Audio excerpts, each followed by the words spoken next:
Jueces 14:14. Este versículo que está em Jueces 14:14 nos levará ao mensagem de esta manhã. É um versículo que é em verdade um enigma posto por Sansón, um enigma posto por Sansón, que ele desafiou a los filisteus a que lo descifraran. E se os filisteus decifraram o enigma, ele ia dar-lhes a eles um prêmio, e se os filisteus não decifraram, eles teriam que dar a Sansón um prêmio. É como se fosse um reto, não? Este enigma. E vocês sabem que Sansón se havia namorado de Dalila, estava aí todo, não? Por ela, e queria casar-se, e coisas desta classe. Mas aqui diz o seguinte, mira o enigma. Versículo 14 del capítulo 14 de Jueces. Entonces les dijo: del que come salió comida, y del fuerte salió dulzura. Algunos dicen: del comedor salió comida, y del valiente salió dulzura. ¿Qué quería decir Sansón? ¿Cuál era el enigma? ¿No? Como podes tu revelar o enigma? Ou como podes tu decifrá-lo? Bien, tu podes decifrá-lo facilito se tu vas a ler o contexto. Sencillo. Basta ler o que vem hacia atrás e van a saber o que está falando Sansón. O que passou naqueles dias? Sansón, em verdade, queria e decidiu casar-se, não? Então, falou com seus papás que queria casar-se, que tomara a sua futura esposa, que hablara aí com os papás de ela, que arreglara as bodas, etc. Não? E nesses tempos, os filisteus estavam como que acossando, intentando destruir Israel, tentando matar, dominar, estavam perseguindo Israel. E Deus queria, em verdade, dar-lhes uma lição. E nesses tempos, por isso o livro se chama Jueces, não havia... em verdade, a terra de Israel era como uma terra sem dueño. Deus, então, de tempo em tempo, porque não havia reis e não havia um líder, por dizer, e Deus, então, levantava de tempo em tempo um juez para conduzir ao povo de Israel. E agora, Sansón é um destes jueces que Deus puso como sendo o líder de Israel. Não é que lo elegieron democraticamente nem nada, simplesmente Deus lo usou e ele começou a sobresalir e ele começou a fazer algumas coisas e Deus lo moveu e lo direcionou a que hiciera. E uma destas coisas está agora aqui, ele com os filisteus, toda a sua vida, por dizer, 20 anos que se quedou como juez, foi lutando contra os filisteus também. Isso está um pouco como que um eco, não?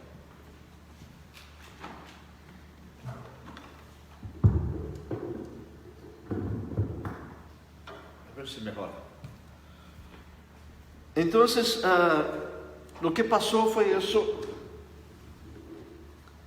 que Sansón então se quedou como este juez, como este cuidador de Israel. E aqui diz então que Sansón estava em caminho, não, passado algum tempo, quando regressou para casar-se com Dalila, ele se apartou do caminho. E aí Deus puso delante de ele, porque Deus já tinha seus planos, e disse que um leão, não é um cachorro chiquitito, mas já um leão, no caso, um adolescente, um pouco mais, um jovem leão, e disse que Sansón, com sua força extrema, lo destroçou. Por quê? Como Sansón hizo isso? Primeiro, que Sansón era quê? Era además de juez, nazireu, melhor. O que significa isso? Que ele havia sido consagrado desde que nasceu a Deus. Então, algumas coisas ele não podia, ou aquele que se consagrava dessa maneira ao Senhor não podia ser. Dentre eles, não cortar o pelo, não tomar coisas, ou não tocar mortos, e aí vai. Há algumas coisas que teria que fazer. E Sansón, por toda a sua vida, não lo hizo, não? Então, por isso Deus lhe deu esta força extrema, e vocês já conhecem a história, que a força dele estava em seu pelo, não podia cortar o pelo, se ia romper o voto del nacireado, e aí então se ia perder sua força. E o que passou aqui então, por isso tinha essa extremada força, e ele hizo tantas coisas aí contra os filisteus que uno se admira, como matar a 1000 homens com uma quijada de asno, ou como agarrar 300, como se chama, zorras e amarrá-las e meter fogo aí em seu traseiro, por dizer, em sua cola, e ponerla a queimar os campos de los filisteus. Então, Sansón era essa classe de pessoas, tá? Porque mira, como tu vas a lograr agarrar 300 zorras por aí? Correndo, agarrando uma acá e outra allá e amarrá-las. Oye, não é algo sencillo. Ou matar com uma quijada de asno aí a 1000 homens. Oye, não é sencillo, não? E al final de sua vida, isso mais todavia, diz que matou Sansón mais em sua morte a los filisteus do que matou durante a vida que ele teve, não? Depois que havia sido metido à cárcel. Pero o que quero dizer aqui é que Sansón então mata este leão, se vai onde ele queria ir, e quando regressa depois de algum tempo, ele passa por el caminho onde havia ou estava o leão morto, e aí ao passar, ele encontra aí no corpo do leão morto alambre de abejas, estava aí, havia miel aí. Então ele agarrou deste miel e lo comió e levou e deu este miel a seus papás. Então de aí ele hizo o enigma a los filisteus. Disse então, del que come salió comida, ou del leão, el comedor, salió comida. E del fuerte salió dulzura. Então, del fuerte ou del valiente, del leão, salió dulzura. Há muitos predicadores que predicam aqui nesse texto, não exatamente nesse texto, mas mencionando o miel e o leão, de que foi o momento de decadência de Sansón. Há muitos que predicam dizendo é esse momento que Sansón rompe com seu voto de santidade delante do Senhor. E por romper com este voto, então ele empieza a ter dificuldades e problemas em sua vida.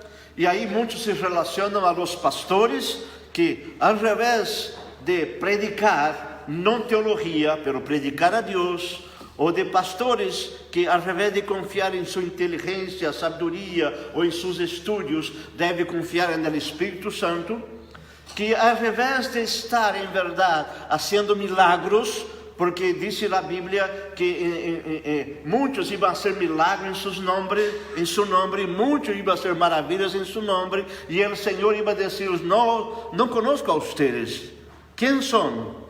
Significa, ao revés de los pastores estar fazendo a atividade que têm que fazer como servo de Deus, em la força de seu braço, de sua inteligência ou de sua sabedoria, devem saber fazer bajo a direção e a orientação e a força do Espírito Santo. Significa o mais importante de nossa relação não está exatamente em atividades, mas em comunhão, em vida com Deus e fazer com que o povo tenha o mesmo. Então, se utiliza esse texto desta maneira, não vejo que está mal. Nenhuma maneira, mas eu queria dar outro enfoque acá ao enigma dele, porque há enigma por detrás de uma certa maneira de nossa vida e de las próprias palavras de Jesus, quando Jesus disse no Sermão da Montanha que devemos amar a nosso inimigo, ¿se acuerdan? E quase sempre quando pensamos e falamos de inimigo, se habla del valiente.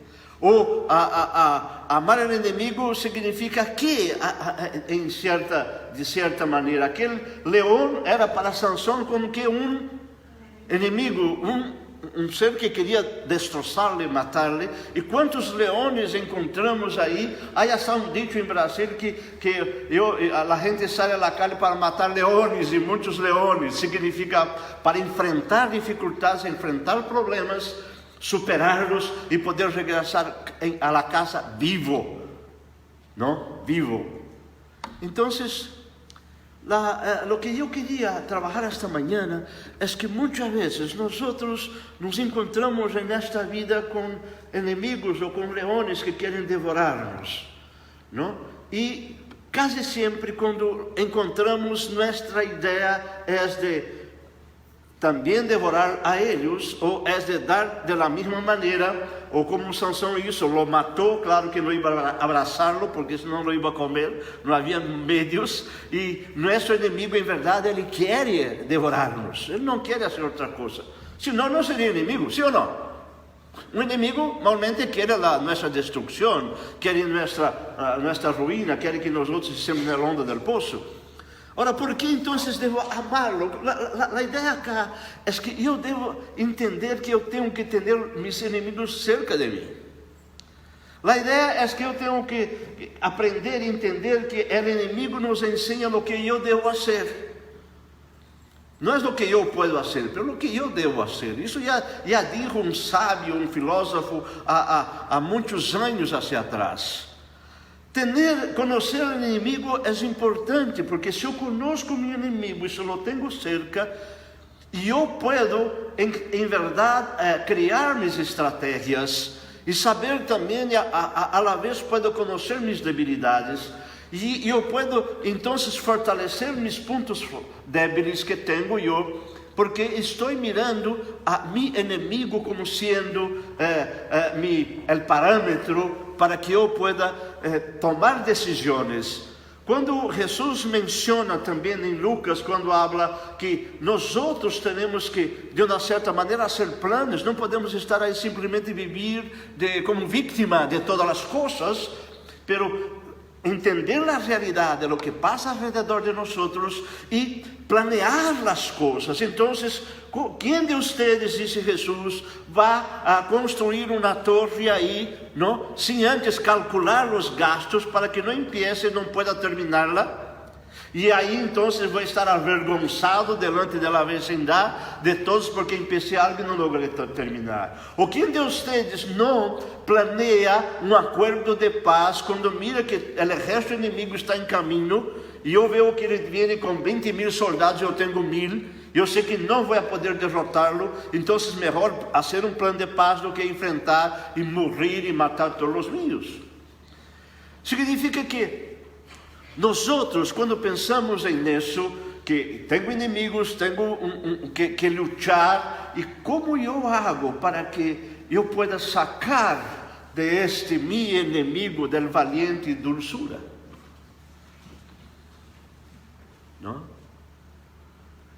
Significa que em nossos inimigos, queira ou não, aí há uma dulzura que eu posso aproveitar. Há uma comida que eu posso fazer uso, não? Como? Eu vou dar alguns exemplos e é importante isso. Muitas vezes nós outros actuamos com os demais. He visto inclusive um post em internet em que muitas manos assim, apontando assim, não? Assim ao centro, e aqui, acendo aqui, bem ao centro está os outros. O que significa isso?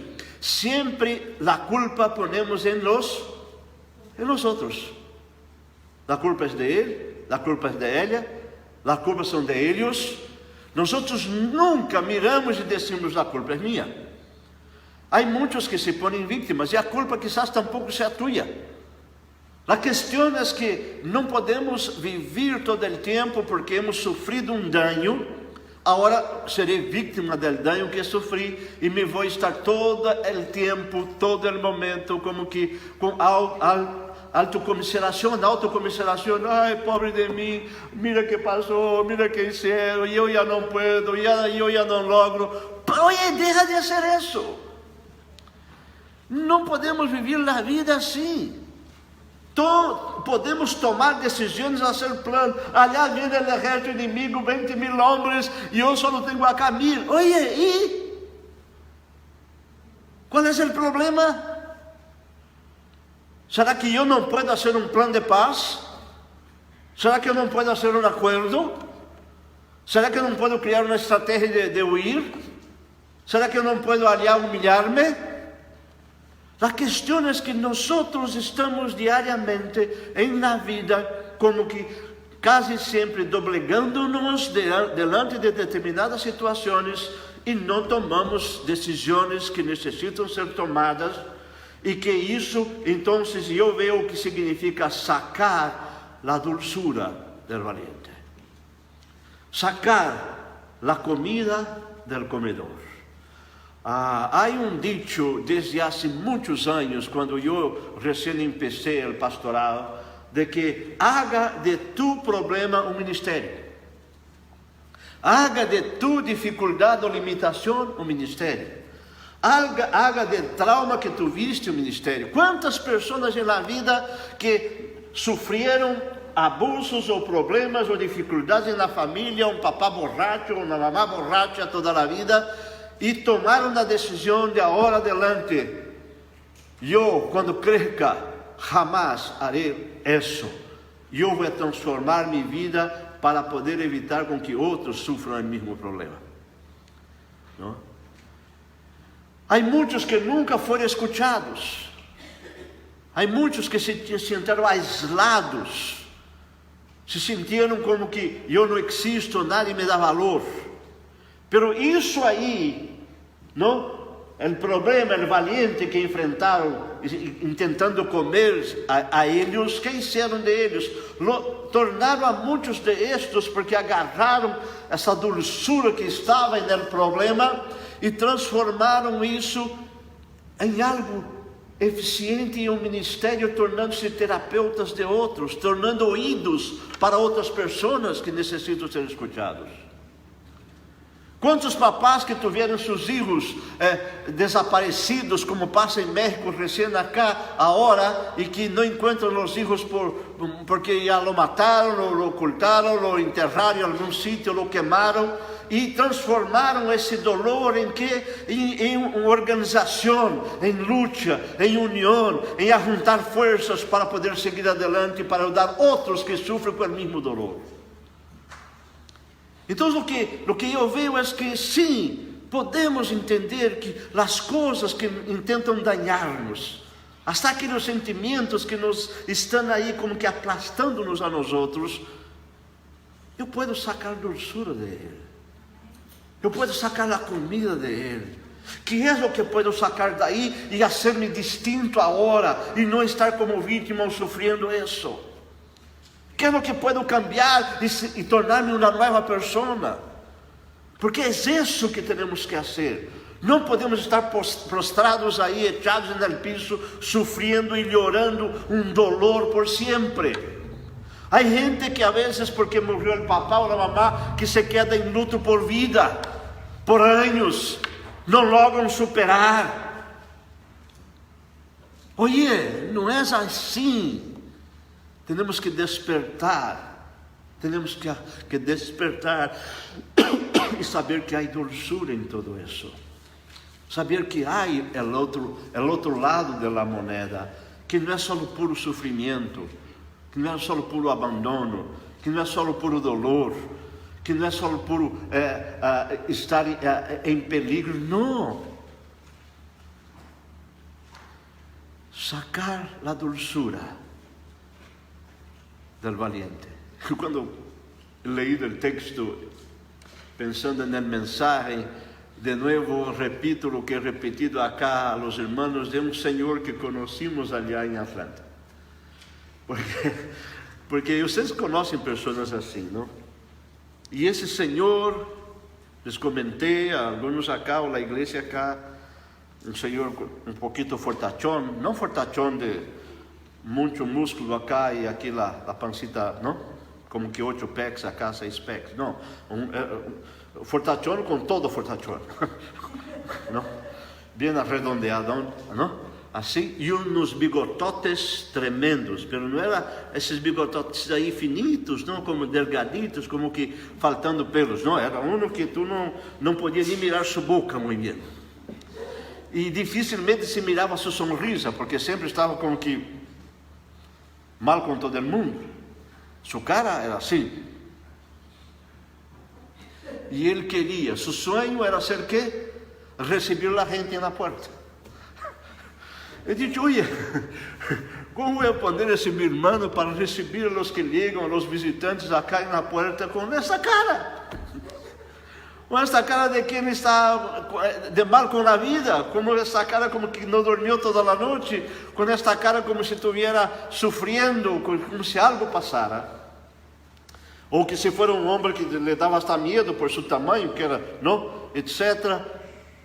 Pero este fortachón, este valiente o este hombre, era uno de los hombres más dulces que conocí. Un corazón, y cuando tú estás en la intimidad con él, tiene una sonrisa que increíble. Entonces, por detrás de aquel que tú miras o tú juzgas, es así, hay algo de dulzura que podemos sacar ahí. Por isso que é importante, quando alguém te hace daño, ou quando se apresenta um inimigo, ou quando se apresenta alguém que te está como que querendo, eu sempre uso o termo fregar a vida, deténgate um pouquinho e, ao invés de juzgar-lo, busque poner-se em seus sapatos. Busque mirá-lo com outros olhos. Busque mirar de outra maneira. Evalúa. Busque entender seus sentimentos. Não conhecemos seu passado. Não conhecemos o que passou recém. Eu les cuento que uma pessoa, quando tem hambre, e está com muita hambre, cambia totalmente sua maneira de falar, de mirar e de actuar. Oye, quando uno tem hambre, já sabem, e isso nos ensina as neurociências, não vaya ao Walmart comprar comida, porque vas a comprar mais de lo que devia. ¿No? Porque lo que va a hablar más fuerte es el hambre y no tu conciencia y lo que debe ser. Pasó conmigo y con Elma. Y no hace mucho, esa semana. Estávamos morrendo de hambre, era como casi 6 de la tarde, no habíamos almorzado y salimos de la casa por la mañanita con un cafecito no más sencillo. Y el hambre ya estaba como que, ya estamos verdes de hambre. E ela disse, eu não vou cocinar, quando llegue na casa, vamos a lo que sea. Aí ela disse, vamos passar ao Walmart, comprar um pollo allá, e aí vamos a la casa e comer algo, e este pollo. E aí fomos ao Walmart, e de repente, um pollo. É que esta outra classe de pollo. Vamos comprar aquele cheese allá. Vamos levar isso aqui mais allá. Essas papas aqui, ensalada de papas. De repente, estamos aí, e passando as contas allá na caja, quando terminamos e para pagar, eram quase $50. Pero a hora de vergonha, porque todo estava já aí, não? Nos paquetes aí, calientitos de allá, hemos dicho, regressar, que vergonha. E ele disse, oye, hubiéramos ido ao chino, iba a salir mais barato. Então, na ideia de ahorrar, e na ideia de comer rápido, hemos gastado muito mais. Então, quando nós outros estamos hasta com hambre, já actuamos de uma mala maneira. Às vezes respondemos mal a gente. Então, nós outros temos que entender que quando algo está passando com alguém que nos está tentando fazer o dano, ou que intentou, que se tornou inimigo nosso, que há por detrás disso? Qual é o dolor que está trayendo esta pessoa? Em que eu posso aprender? É algo em mim que devo cambiar? Por isso eu vejo que o inimigo é um bom professor para nós outros. Se aprendemos a aprender, se entendemos, e se buscamos mirar por detrás das circunstâncias, por detrás da agressão, por detrás de aquela mirada feia que isso em mim, por detrás da desonestidade que usou contra mim. Se eu busco entender um pouco e ter paciência e não deixar-me emocionar negativamente em contra este meu inimigo, eu posso sacar deste meu inimigo, deste valiente, dulçura. Eu posso sacar de aí comida para alimentar-me e para ser-me mais forte. Eu posso transformar isso em um ministério ou até em uma profissão que vai ser muito lucrativa.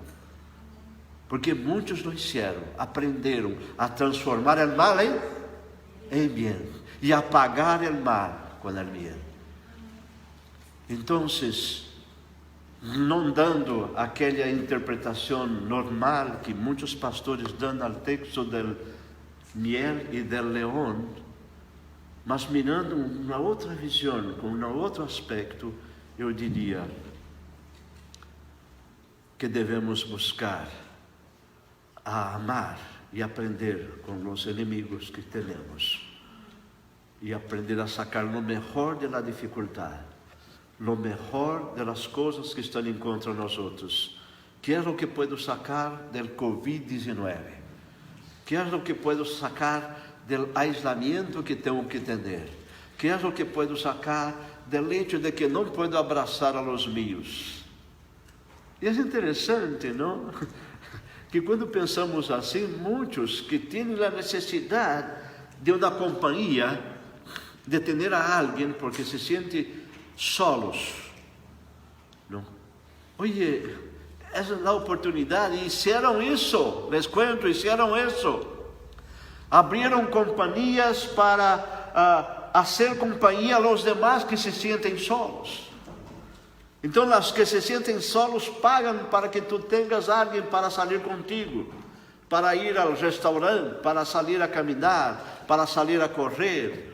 Há uns que pagam, inclusive, mira bem, e é algo incrível isso, pagam inclusive para dormir com outra pessoa, assim, nada de relações, solamente por el hecho de ter alguém na cama junto.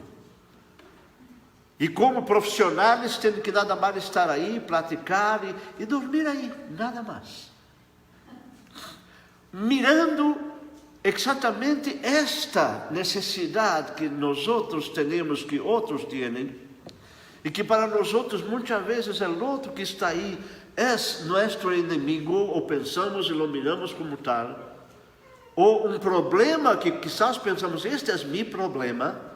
Como hago para que hacer de este meu problema, transformar esse problema em dulçura para mim e para outros? Como posso fazer? Por isso que nesta manhã quero desafiar a que saque dulçura del valiente que está dentro de ti, ou del valiente que está fora de ti e que está em contra de ti. Busque mirar a dulçura que há aí adentro, que há ao redor, e agarre essa dulçura, coma-la e distribua a outros. Entendem o que quero dizer? Agarre esta comida que está aí, alimenta-te e alimenta a outros. Foi o que passou. O homem pecou, alejou-se de Deus, morreu espiritualmente, estava aí. Então Deus envia seu Filho, o único Filho que tinha, para morrer por os inimigos, para fazer com que estes inimigos aí se tornaram agora amigos e filhos, para adoptar. Ele não simplesmente os condenou, os castigou e echou agora ao inferno com totalidade, mas ele abriu uma oportunidade. Quantas oportunidades estás dando a ti mesmo para que haja câmbio? Quantas oportunidades estás dando a tus inimigos ao redor para que haja cambios? Há que sacar a dulçura del valiente, a comida del comedor, e há que fazer uso de isso, sem contaminar-te. Porque se nos contaminamos a nós outros quando nós outros juzgamos, nos contaminamos nós outros quando nós outros queremos o mal do outro e não pagamos o mal com o bem. Que Deus pueda bendecir-nos, que Deus pueda bendecir-te a ti na casa, E que este versículo de Jueces 14:14 se quede em tu mente, em tu coração, nestes dias. E busque sair por aí, buscando na dulzura, onde está o inimigo, onde está o valiente, onde está a morte. Como eu posso sacar a dulzura de aí? Como eu posso sacar a comida de aí? Como eu posso transformar este mal em bem? Como eu posso usar o melhor que há nessas situações? E que Deus nos bendiga nesse sentido, que Deus nos fortaleça, assim como o Senhor Jesus sacou aí da morte, trajo vida, del pecado trajo santidade, trajo perdão, onde os inimigos estabeleceu a paz. Podemos fazer também em várias maneiras, em várias circunstâncias. E que Deus nos bendiga nesse caminhar. Amém?